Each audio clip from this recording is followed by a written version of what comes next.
Rattlesnake underneath my step.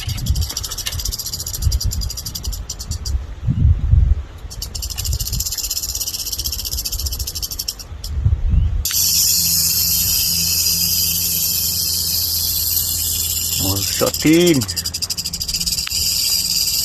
why do you visit me? Eh? What do you want? Heat is on. Too hot, lady. Something like it's hot. We're gonna have a hot night tonight. Heat is on. Smooth, big flow, 2 pieces. I am Canadian. And I love the Northern Wasteland.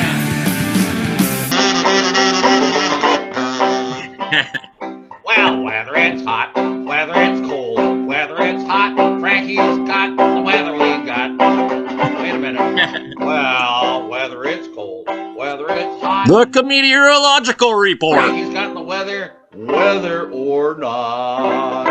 There it is. And you're listening to the Comedeorological Report. I am Joey Only, your host. Comedeorology. It's science that I started. It's comedy plus meteorology equals comedeorology. I'm here with co-host Frankie MacDonald. We got a full-on show tonight. Of course, we've got all our regular comedeorologists back, minus Joe Stover, who's away this week. Hey folks, Joe here. Unfortunately, I can't be with the panel today, which breaks my heart. However, I am on vacation.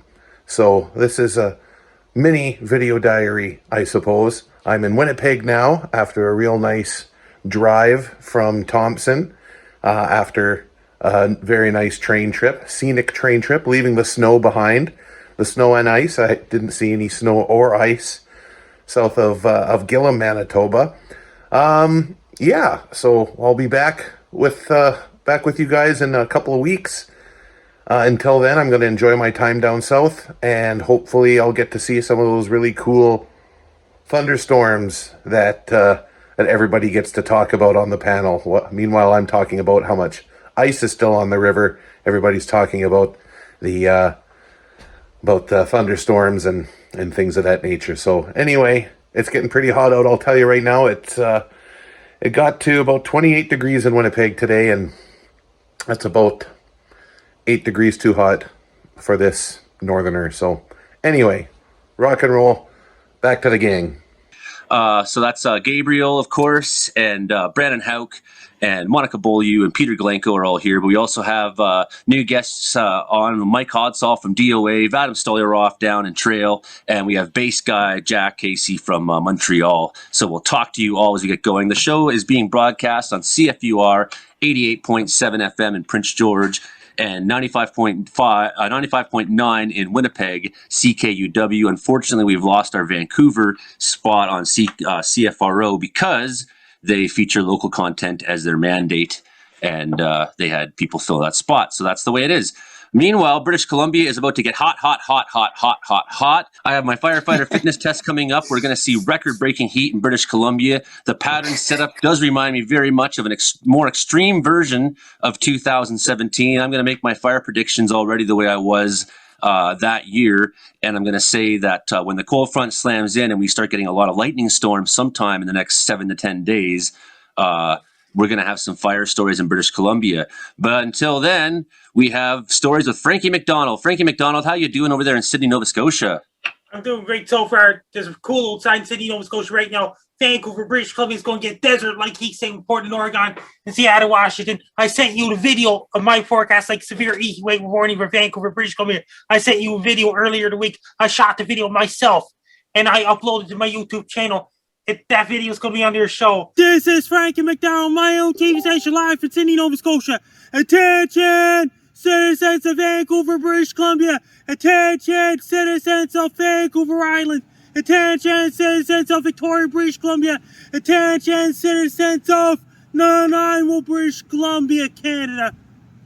Heat wave warning has been issued for Vancouver, British Columbia. Temperature is going to be higher to 30 degrees Celsius. In Vancouver, British Columbia, it's going to feel like above 30 degrees Celsius. People in Vancouver, You have to be prepared. This is a 10 desert type heat. It's going to hit Vancouver, British Columbia on Monday, June 28th, 2021. Heat wave will be very powerful in Vancouver, British Columbia. It's going to bring really high temperatures come all the way from southwestern United States and may bring higher temperatures than ever before and may bring really hot temperatures in Vancouver. It's going to bring high humidity as well. People in Vancouver, be prepared. Have your sunscreens ready. Have your hats ready. Have your light color clothes ready. Head to the beach, go swimming to get cooled off because it's going to be desert-like heat in Vancouver, British Columbia. Heat wave will be so powerful in Vancouver and may drive all the heat up the Yukon. It's going to bring really high temperatures. Don't walk too far. Stay in the swimming pool to get cooled off. Have your air conditioners and fans ready to keep you cool for Vancouver, British Columbia, and Vancouver Island, including Victoria, British Columbia, the 9-1 surrounding areas, including the west coast of Canada. Heat wave will be very powerful. Stay in the shade and don't get too hot. Stay cool. Drink a lot of water for people living in Vancouver, British Columbia. The heat wave will be very powerful in Vancouver on Monday, June 28, 2021. Best luck to you. People in Vancouver, be prepared for a massive heat wave. It's going to bring extremely hot temperatures in Western Canada, in Eastern United States, too, in Western United States, like Portland, Oregon, Seattle, Washington. This is not a normal heat wave. This is a desert heat wave.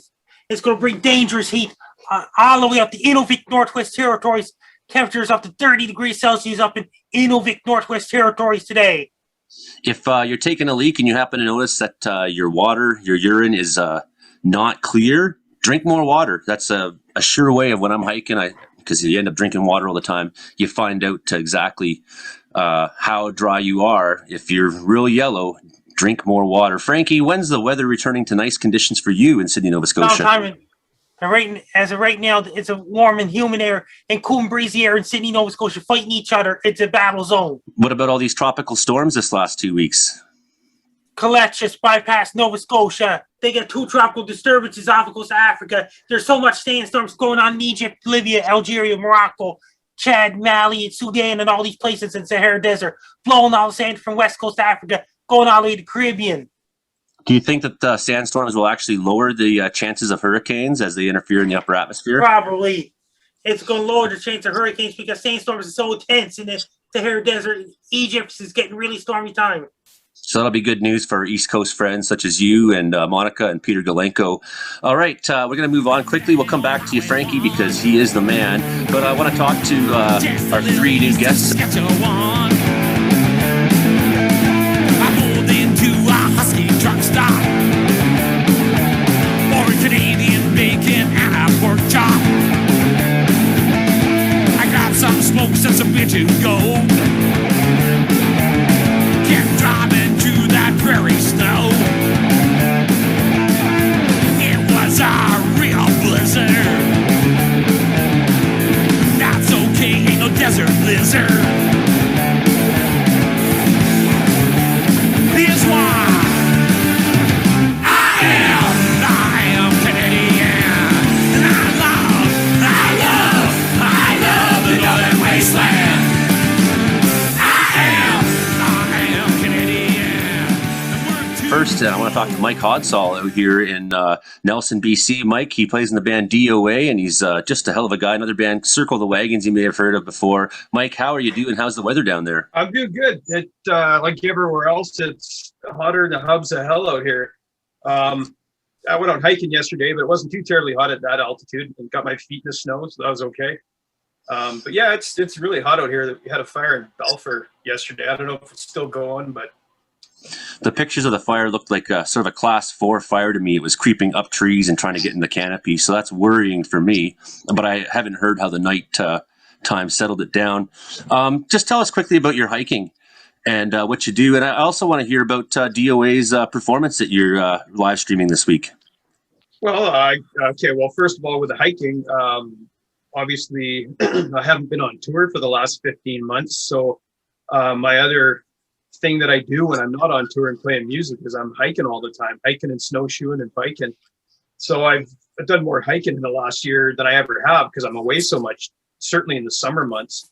So that's been a real treat. I've tried to hike up every peak I can that I haven't had time to get to. Like I normally have my favorites that are, within the local area, but last summer and all this year in general, I've been able to get a little further afield, still within the Kootenays, but just every hike that I've always wanted to get to. So it's been a productive in that sense. But yeah, I love hiking. I can't stop. I can't sit still. So being in a touring band, I'm used to moving. So when I get home, what do I naturally do? But I'm moving all the time, much to the chagrin of my family who would like to sit down occasionally. But oh well, that's the way she goes.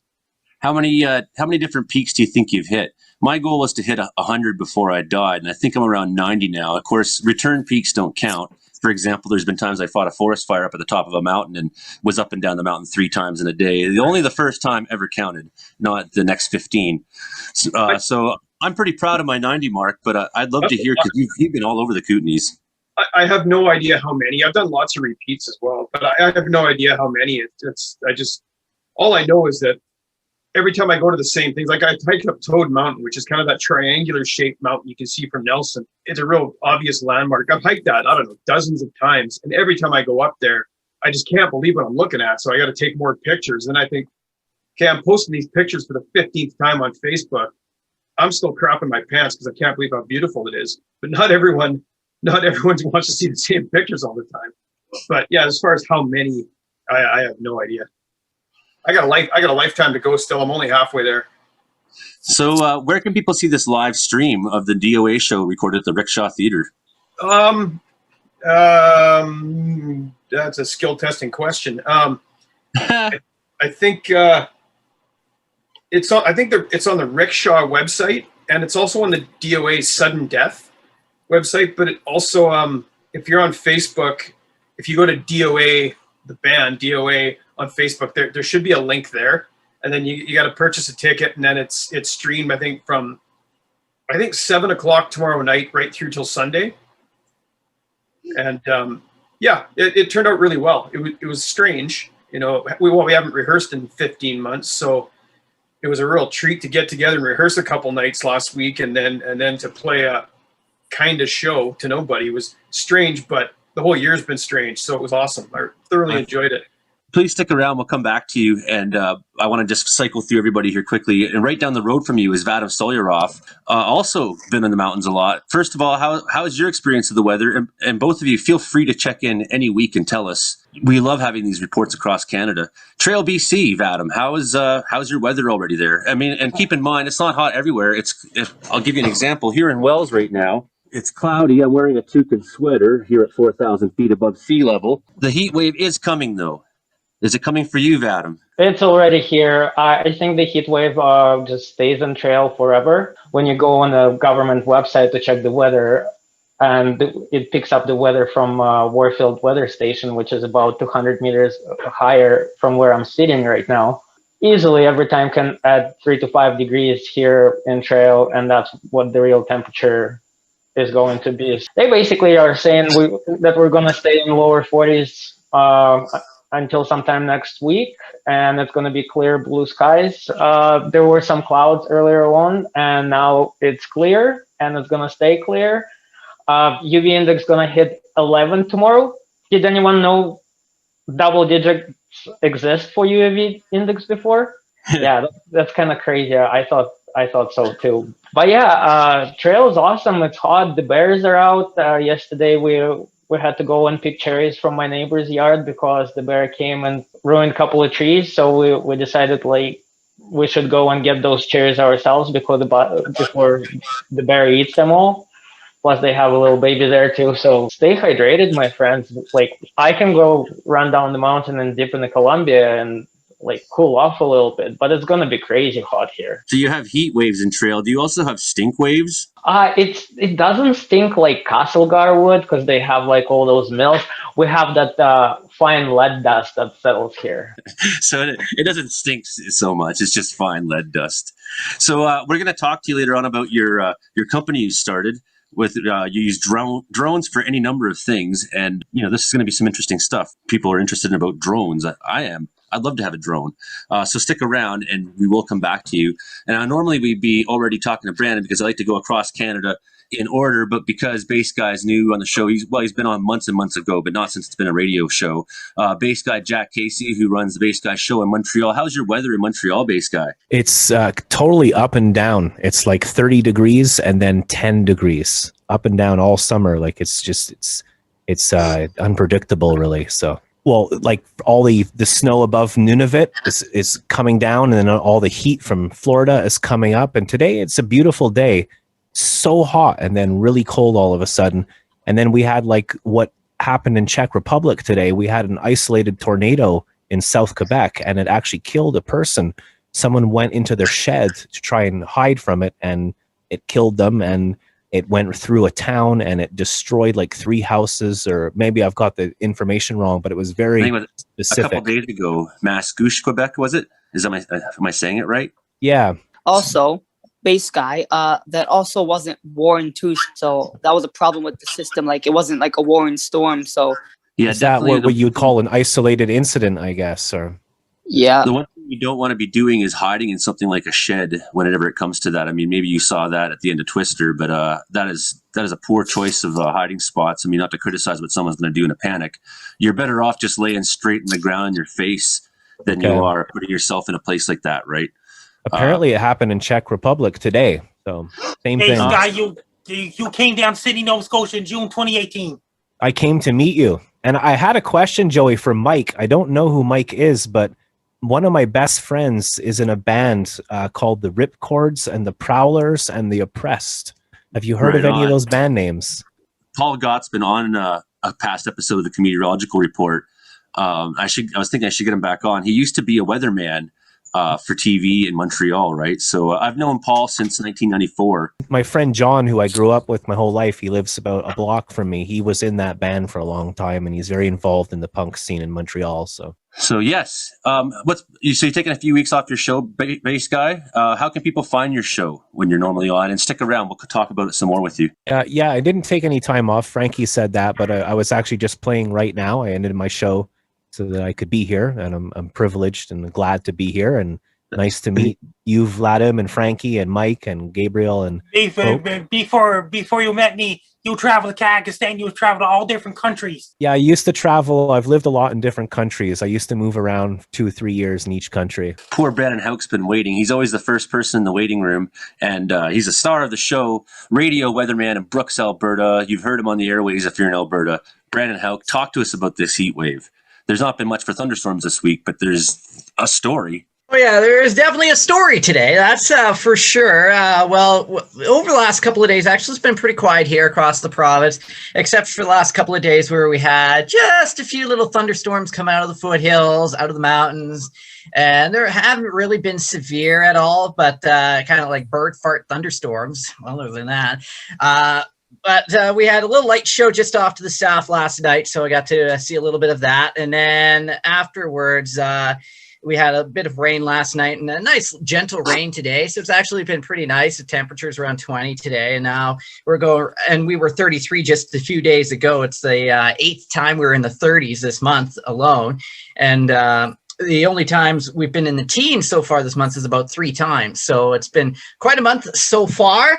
And now we're going into this heat wave, which is also known as the heat dome, that's taken over much of Western Canada with an omega block that's in place, the big blocking pattern here. And it's going to keep this heat dome right over us, over BC and Alberta for basically the remainder of next week. We have temperatures could be possibly breaking all-time record highs in the BC interior, as we mentioned already.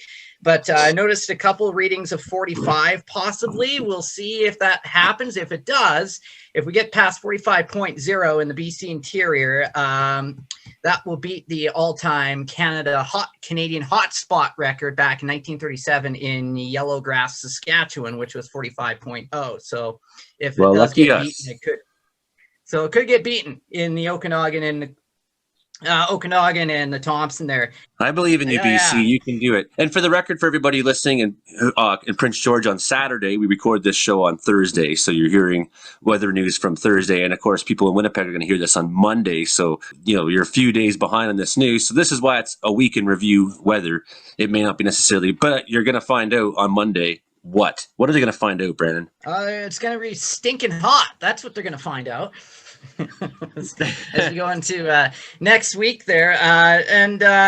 So that's going to be the case. And then high pressure is going to take over and we'll see nothing but sun and giggles and we're going to be sweating. It's going to be hell all next week. What's the timeline before a cold front slams in? And what are your predictions for this? Well, looks like we won't see any type of cold front until, I'd say, maybe after Canada Day. That's going to be a bit of a wait. But if it does happen, and if it does hit Alberta, that might be our next chance for some wild weather here. So we'll have to keep an eye on that. We'll let you know next week on this Comedeorological report. Certainly, too, I'm concerned for British Columbia. Like I've noticed on my own 14-day forecast, which keeps changing all the time because models are really in disagreement right now about how this is going to play out. But at one point it said on July 7th, we can expect a nighttime low here in Wells of 0, which isn't unusual for us at this elevation. But to me, that would signal that at some point models are expecting a drastic change. And my concern is for lightning. What do you think about the fire danger situation through the prairies? And of course, you also do radio forecasts often for Kelowna. Yeah, I was actually on Kelowna today. Did a little hit earlier today talking about all this. But the fire risk is definitely going to be up there. And likely going to be extreme as well. So it probably, if you're probably not a great idea. You probably don't want to be ATVing in 40-degree heat anyways. That wouldn't be too much fun, I don't think, wearing all that gear and everything like that. But if you're doing any campfires, I'd probably best bet to just use campfires for cooking and boiling water. That'd probably be about it. It'd probably be way too hot for a campfire too, with temperatures reaching these kinds of levels of record-breaking highs, etc., as we go throughout most of next week here. And I do expect that fire danger to go up a bit, and there's that risk. I've noticed a couple chances of dry thunderstorms, and that is not good either for later on next week. Those are basically thunderstorms with just lightning and no rain at all, and that's something that BC definitely doesn't need. Well, this reminds me of 2017. On July 7th, it finally broke out. But for about a week ahead of time, I was looking at long-range forecasts and saying, well, there appears to be a cold front coming. There doesn't appear to be any rain associated with it. And that's when Interior Weather and Wilderness Watchers, the group I run, took off. 2 years ago, so it was at 300 members, and then the next day was at 700 or something like that, because people were like, oh, that guy was right, and people started sharing all my posts everywhere. 2 years ago, yesterday, I hit 3,000 members on the group. Yesterday, we hit 6,500. So the group keeps growing and growing. Interior Weather and Wilderness Watchers on Facebook. If you're in British Columbia, please check us out. We'll come back to you again, Brandon. Great report. We got it's what a pleasure to have so many people to get through. Gabriel, Berardo, we're in the hospital today, but you're talking. Well, yeah. I was thinking that I would wake up in your bedroom in the morning. What are you saying, Gabe? Post it on social media, please. Show me. What? Okay. Post this on social media. No. No? So you'll be dizzy and sleepy for the next 6 to 8 hours. Oh yeah, no. Yeah. It's the nap. I'm ready for the nap. I don't care about the first, but I'm ready. Okay. Easy. And I'll get a wheelchair to get out of here because he won't be able to walk, as you can tell. Holy crap. Got it over with. I don't have to say my English right because I'm in English. There's no way that they put a soap down my throat. There's no way they did that. But I'm even saying right now, am I I think you might find out later. Procedure that I had to go through just to check my throat and everything is all kind of good, because when I was, of course, an endoscopy, but it doesn't go in your end. Oh yeah. It doesn't go in your end. Goes in your mouth, actually. And when I was born, I was apparently born with something called Vacuole syndrome. I'm not really sure what it's called, but it has something to do with the throat. That's all I know. I don't know a lot about it. I'm not like a doctor here, guys. I'm not gonna like give you all these numbers and words. I'm just gonna say like it's like something to do with the throat. So then like they had to just go in kind of and check all the way kind of down, and well, look, I didn't of course feel it because I was sleeping. I wasn't really sleeping. I was kind of like drugged to sleep. Before this, I was really scared, okay? Because first of all, I had to like dress up in this weird blue type of robe thing, and like with these hairnet and like some weird like things that wrap around my feet. It was almost like a mask for my feet, and I was like, wait, what the hell? Why do I need all this stuff on right now? Like, is something gonna happen to me? Like. Am I gonna go in like a freezer or something? I don't know what's going on, but there was like 4 or 5 doctors maybe there and everything. Every single doctor said, "Hello, how are you?"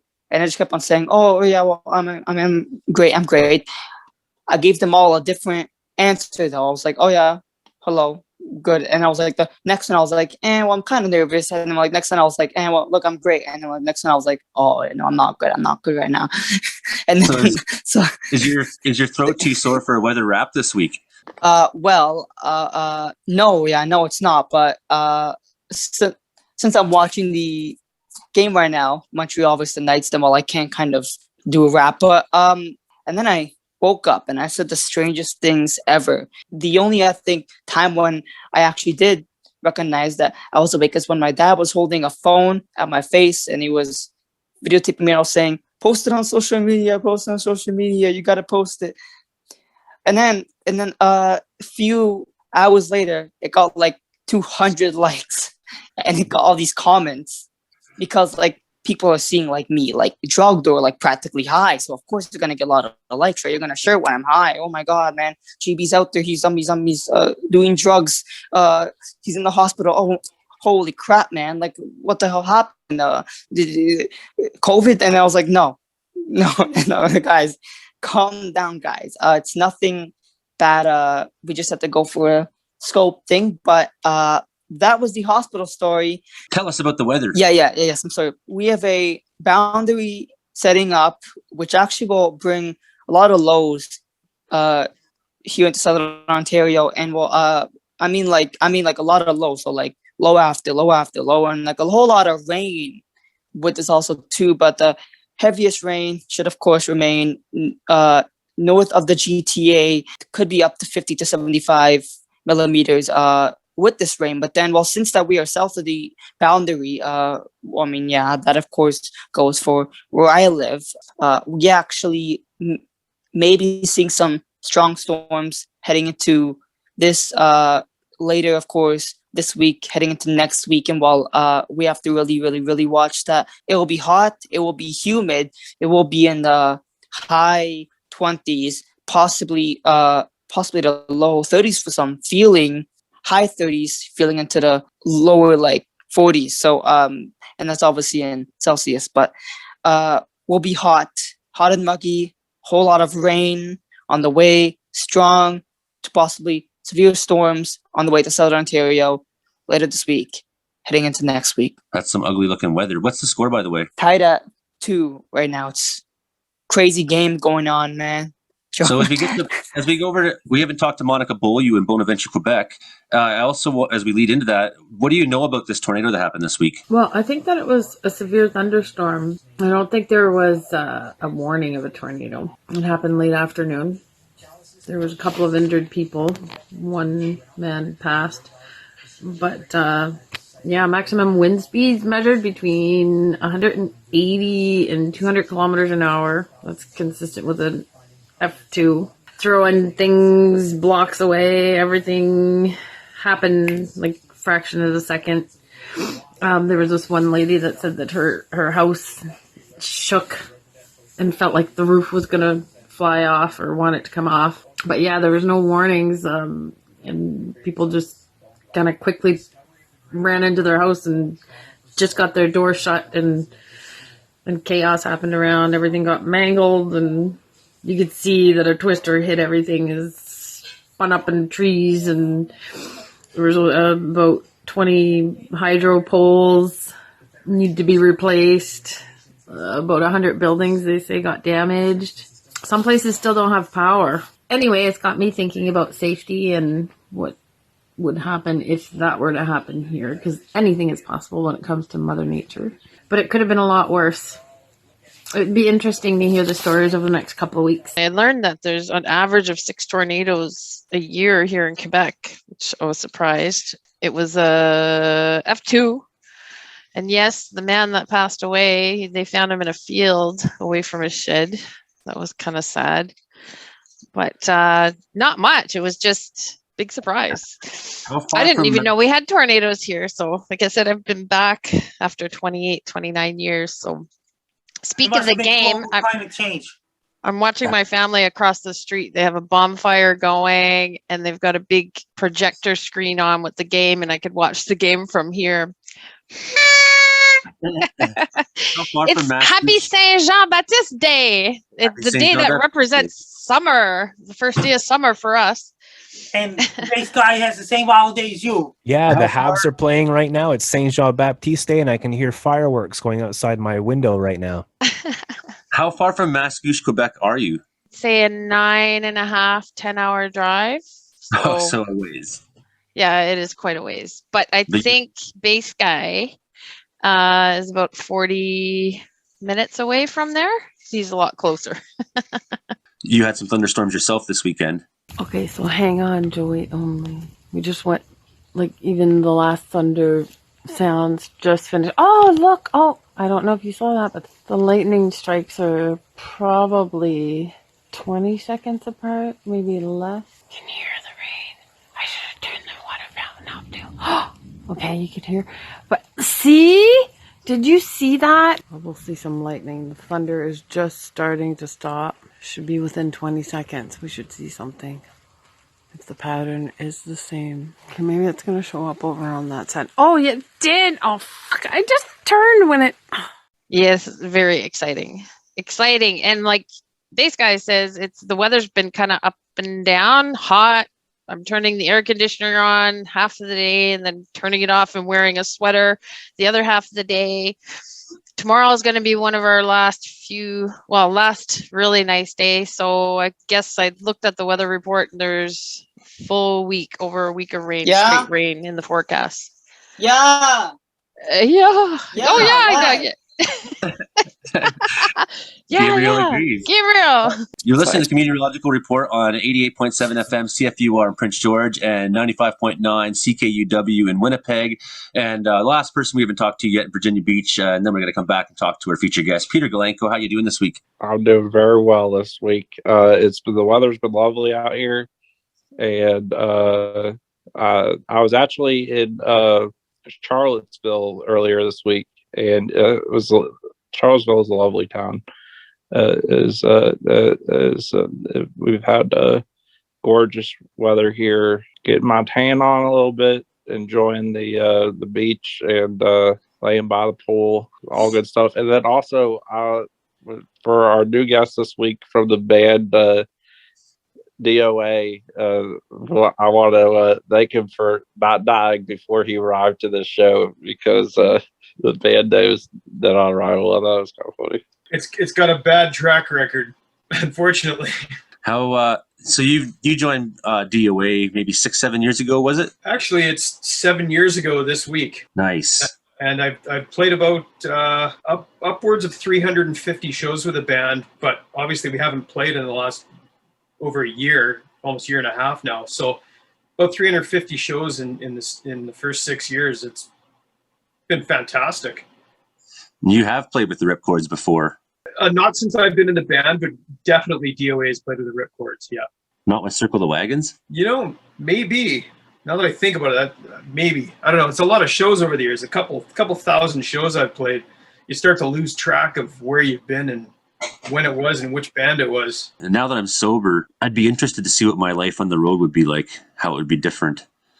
Well, it is different because, as you know, I'm sober as well, coming up on five years this July. Thank you. Touring is actually easier. I was concerned that once I took the booze away, that I wouldn't enjoy it anymore. But that was silly. Turns out it's still the most important thing, the wind in my sails, and you don't get so worn out. Like normally, you're out on the road, and after about 3-4 days, you're into kind of permanent brain fog and hangover, and then you got to kind of survive the next few weeks of tour. But now it's like I get up and I'm feeling fresh as a daisy. I'm ready to go. So it's great. I'm so glad that's out of my life. It makes being in a touring band way, way easier. Nice kitty cat in the back. I recall her name's Kitty. I recall having beers with you guys, except you weren't having beers. You just stopped drinking. And on that same night, Joey told us that he was going to be a grandpa. Yeah. He's grandpa times 2 now. The times have changed. Is your cat giant, or is that just the angle of the camera? No, it's actually a very small cat. Oh, it's so sweet. Hi, kitty. Don't be fooled. She's a savage beast. Just up the road from you, too, is Vadim, and you've started a new company. So both of you are going to be spending time in the mountains, but doing sort of different things. Talk to us about what you're doing with your company. Well, we've touched upon forest fires already, and I just graduated from Selkirk from GIS program here. So did my partner, and we trying to focus on the environment. We're trying to focus on using drones for good, like surveying, doing work for forestry, agriculture. The biggest thing is forest fires, of course. Like we got this really, really cool drone. It's a vertical takeoff machine. It turns into a fixed wing, so it like goes up and away. It hangs in the air for about an hour. It can cover like 400 hectares on a flight. It has thermal payload, so you can see like hot spots where people are fighting fires. So just imagine, normally you would send out a helicopter out or a plane to do reconnaissance, but now you can just like drive up to the spot, shoot it up, land it, like know exactly your situation, like send the team out, fight the fire. It's more environmentally sustainable. It's quicker. It's new, right? Drones are cool, man. You'll put guys like me out of work, guys who find hot spots with our noses. It's here, it's somewhere. I've been known to be like on my hands and knees with using the back of my hand trying to find where it is, all in a day's work. But that sounds really, really interesting. So, like, how many drones are you actually operating? Well, we have 2 in our fleet right now. So this Wingtra, big orange fixed wing drone, and just your regular DJI drones, just to do like quick reconnaissance mission. And then we just collect all this data, and then we process it and show people in like cool fancy maps. And drone imagery is the future, in my opinion. Would it be possible to make a drone that has wind speed indicators and things like that, so that you could, perhaps someday come with Brandon and I out to the prairies and fly a drone into a friggin' tornado? I'm sure. Like, have you seen what was the movie called about tornadoes, where they built like those little round Twister. things? Twister. Thank you. It was all based on real ideas, that movie, and ideas which have since been many times done. I don't know though, like if a drone itself will sustain its flight in a tornado, like the rotors will work, but then they're so light it will just pick it up and like tear it to pieces. Like nature is still crazy strong. Yeah, I think with reed timbers, they don't get torn to pieces; they just get thrown, and then sometimes they have a hard time discovering which field the drone has ended up in. Yeah, which province? So definitely, that's one of the things they do. But I mean, that's a money. Just putting that in your mind someday, if you want to develop a drone that can have wind speed indicators and things like that, air pressure indicators. The Comedeorological team could use something like that someday. And I'm not kidding. I'm not going to be fighting fires every summer for the rest of my life. My knees are getting old. I'm 42 years old. You and Mike should go up into the mountains and do something with the drones, man. Oh, we're gonna go ride bikes, right, Mike? Yep. I'm doing a bike trip pretty soon, riding from Nelson to Penticton. So we're going to do that on the rail trail. Just on bicycle, on like analog. Yeah, like with feet and pedals and stuff. Yeah. Oh, wow. I would do that on an e-bike. I don't know if you tried those things yet, but they're crazy cool. I haven't. No, I'm a musician. I can barely afford inner tubes. I hear you. Thank God for CERB for one more month. No kidding. The Is first up. steady paycheck I've had in 20 years. Well, the thing is, just when I feel like I'm getting ahead in life, I remember I get the letter in the mail that July 2nd is property tax day. And I'm one of the few musicians who ever was able to buy a place. Of course, I bought the cheapest, most rundown old place I could, and that's partly why. I didn't have standards the way the city musicians did. Do you guys know why? Monica. Yes. Why do they name hurricanes and they don't name tornadoes? That's the way they are now. The American Weather Channel named those winter storms. I always thought it was kind of sexist that they call it a hurricane. It took me a second to get it. And over in the Western Pacific, they call it typhoons. And in the Eastern Pacific, they call it hurricanes. In the Southern Hemisphere, they call it tropical cyclones. Tell us more, Frankie. Tropical cyclone season. That's Southern Hemisphere summer. They call it cyclones in Australia, New Zealand, South Africa, Mauritius, and La Reunion Islands during Southern Hemisphere summer. Right now, it's winter time in Southern Hemisphere. Hey, Sky, what kind of people you've been having on your show lately? Tell us about your show. Tell everyone about your show. Maybe there's some people here you want to drag onto it. Well, I've been doing it on my own for a little while. I used to have guests all the time and things like that, but then it just kind of changed, and I've just been going on and jamming because I've been live streaming for 7 years, which is, I guess, a long time. And then when the coronavirus came along, I started my show because I have spinal damage, so I was stuck at home, and I started my show.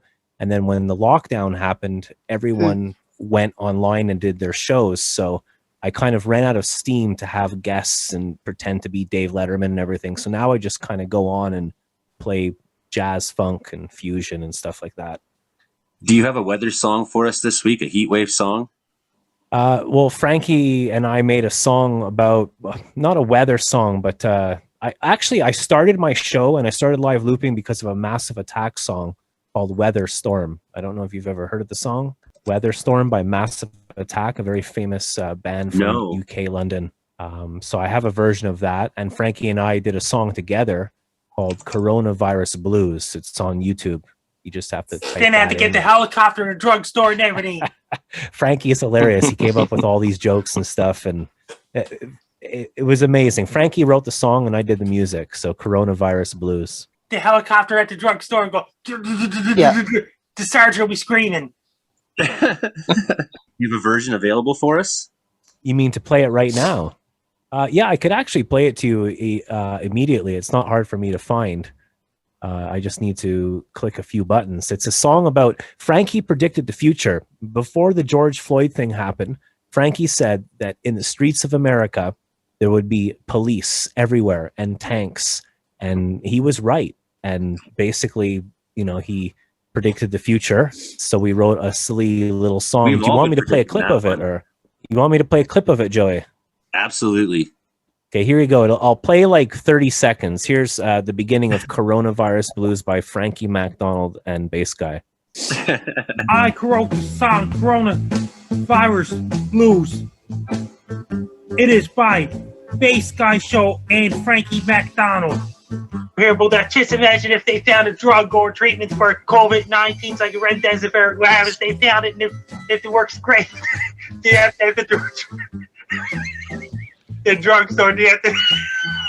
So I'm going to stop it there, but it goes into a blues song, and Frankie's laughing so much he can't even speak, and Frankie's laughter gives me life. So Then they have to have a helicopter on the roof of the drugstore. Sergeant will be screaming. that's right, Frankie. And I'd like to say hello to Pete and Monica, kind of friends of mine. Hello, guys. Hope you're doing well. And it was really nice to meet everybody. And thanks for having Bass me. Guy, tonight, you met Joey. Monica at my book launch in 2018. Bass Guy, you drove all the way to Sydney from Montreal. You met Monica. Yes. So it's always nice to see you, Jack. Really nice guy. Sounds like a lovely trip. When coronavirus is over, people are going to go on trips again. Joey, I have my first gig in over 2 years coming up. So I'm really excited. I actually booked one for next year, and they contacted me, and it's a soft seat theater. I'm not interested in playing bars anymore. I'm a dad and I'm sober, but a soft seat theater put the kind of money at me that'll make me go drive to Soyuz and do it. Mike, do you have a weather song? Can you play us a song? I'm afraid I don't have any weather topical songs. You guys really know your weather. I'm like the weather. It's like if it's wet, it's raining. If it's white, it's snowing. If it's hot out. And if it's cold out. That's about as much weather as I know. But you spend enough time in the mountains, you must have some sense as to what's going on around you, because there's just no way you can endure being up there if you don't know what's happening around you. Yeah, that's true. Yeah, in all seriousness, yeah. I mean, I always look at the forecast, kind of make sure what it's loosely going to do. But the thing with the mountains is they don't always listen to the forecast. They can change what they're going to do without telling anyone about it. So you got to be careful in the mountains for sure. Watch out for thunderheads and things like that coming in, and get off the peaks quick when you start recognizing some signs of bad weather coming. I've been up there when it gets electric. I'm traveling to Miami next month. I got or is it already July? No, it's not July yet. I'll lose the track of time here. But today is July 1st. It's July 2020, I think. It's 24th, 2021, June. Anyway, I'll enjoy the lovely weather in Miami for y'all. So I don't know if the borders are open, will be open by then for Canada. But that's actually one of the lightning hot spots of the world down in that area of Florida.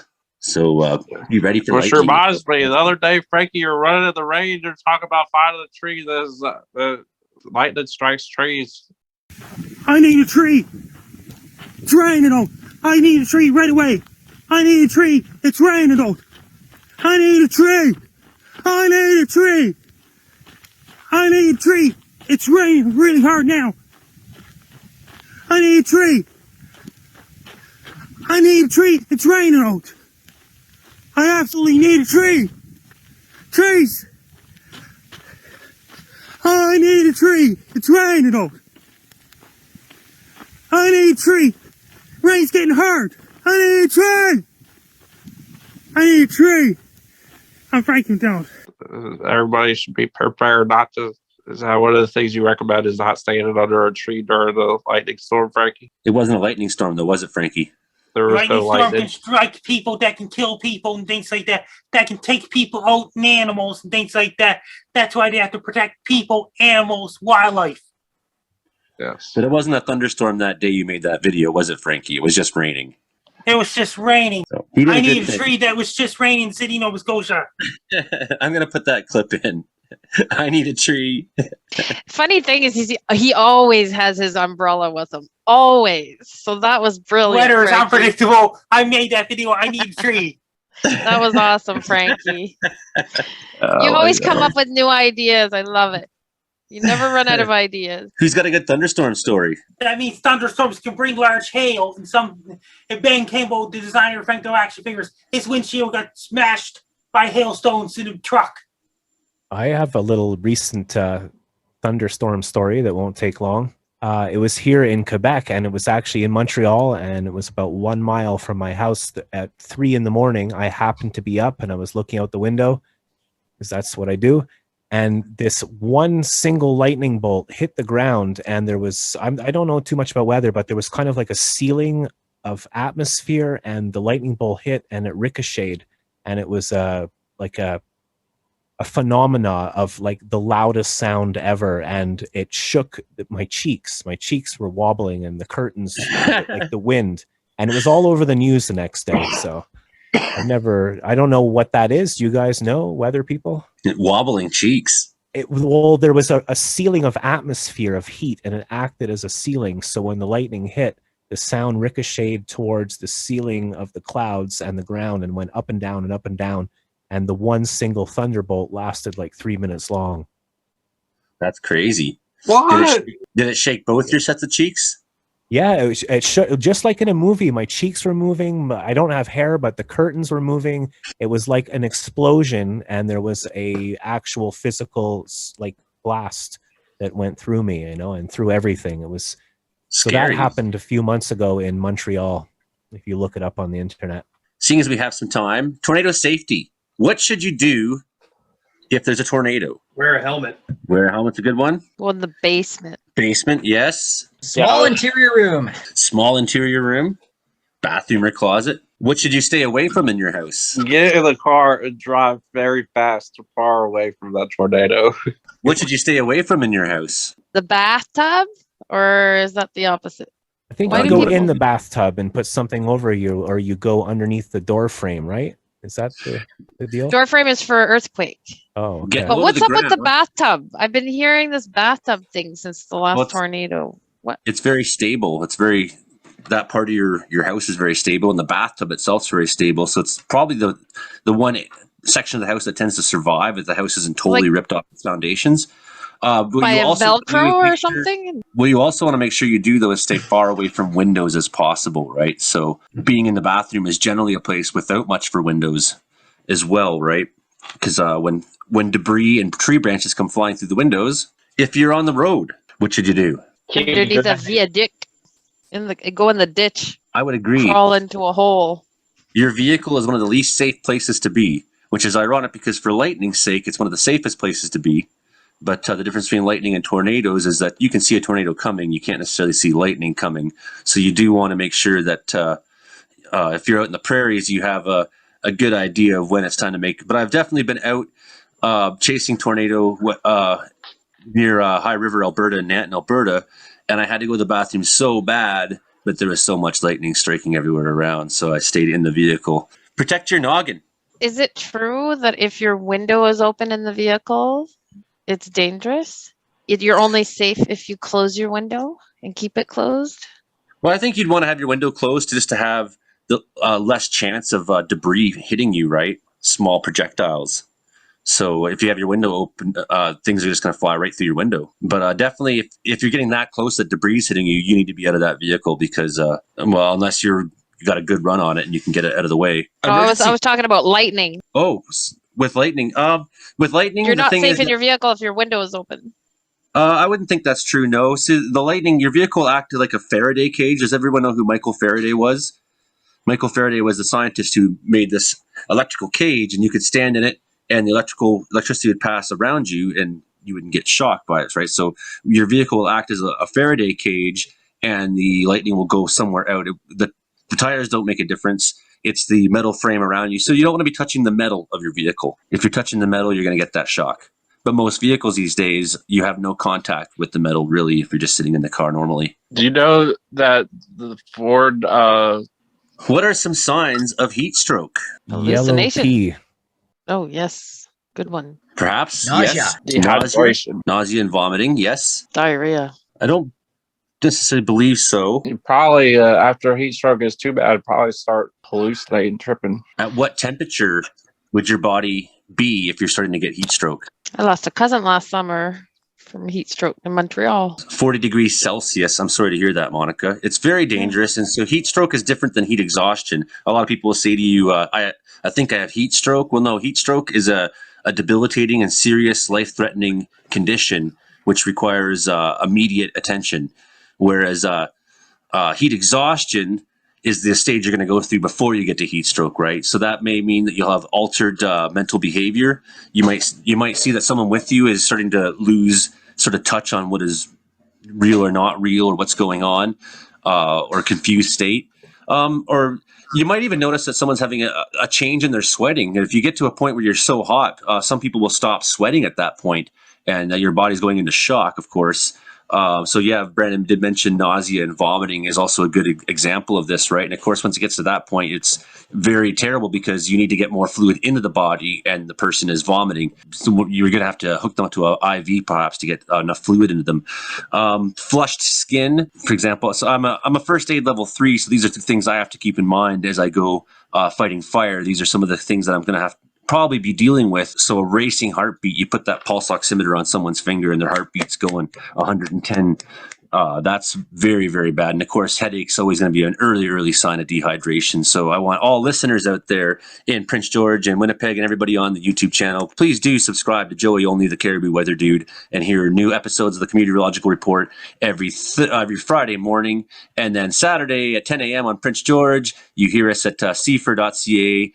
That's at 88.7 FM in Prince George. And then, of course, CKUW Monday at noon in Winnipeg, 95.9. We're so happy to have you all. Last words, everybody.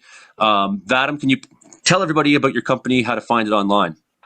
Hey, Joey, thank you for having me today. We're called Above Sensing, and it's abovesensing.ca. You can find us on all the social media Above Sensing. Come check it out. It's pretty cool stuff. I will. Mike Hodsall, your live performance is streaming, so people who hear this on Prince George on Saturday will still have a chance on Saturday and Sunday. Is that correct, to catch the show? Yeah, that's right. It runs. It's available from I think from Friday evening around 7 right through till I think midnight on Sunday. You just got to buy a ticket and support some musicians and watch the show. I might just do that because I'll be here with the kids this weekend, and they love punk rock. Good kids. I raised them right. You know it. Bass Guy, how do people find your show? Tell us about your show in Montreal. I have an internet show, and currently I'm live every Wednesday, Thursday, Friday night at 9 o'clock Eastern Standard Montreal time. And my website is bassguyshow.com, as in bass, the guitar, so not the fish, bassguyshow.com. Frankie MacDonald, you got your new LinkedIn, but we love it when you tell us all your sites anyways. My link tree is Frankie MacDonald. That's the first. So if you want to find Frankie MacDonald now, you just got to go to his link tree because he's no longer spouting Professional. his different. Yeah, that was the best though. We love when you spout out all your different sites, Frankie. All my links to my websites is merged into my link tree. I like it. What's going on for you this week, Frankie? You're going to be on Gary and Dino again, and Yes. of course El Nino's Tornado Hunters next week. Yes. Then I'll see you on both shows. Bass Guy, you'll be a guest on Tornado Hunters podcast if you're not busy. Bass Guy, you'll be a guest on Tornado Hunters podcast. Objet Barzo. That's perfect, Frankie. So everybody out there, make sure you look up on the internet El Nino's Tornado Hunters. You have to send Bass Guy Show's email address to Chris Chittick. Okay. Look up Tornado Hunters. That's the El Nino's podcast with Chris Chittick and Nick the Body that Frankie and I are on often. And those are the guys from Discovery Channel, Tornado Hunters. Very sweet guys. And you've been listening to the Comedeorological Report. I'm Joey Only. Thanks for being a part of the show. Good to see everybody on here. You're all such awesome humans, and you're all welcome on every week to come on, talk about weather in your life and everything that's going on. We'll see you next time, everybody.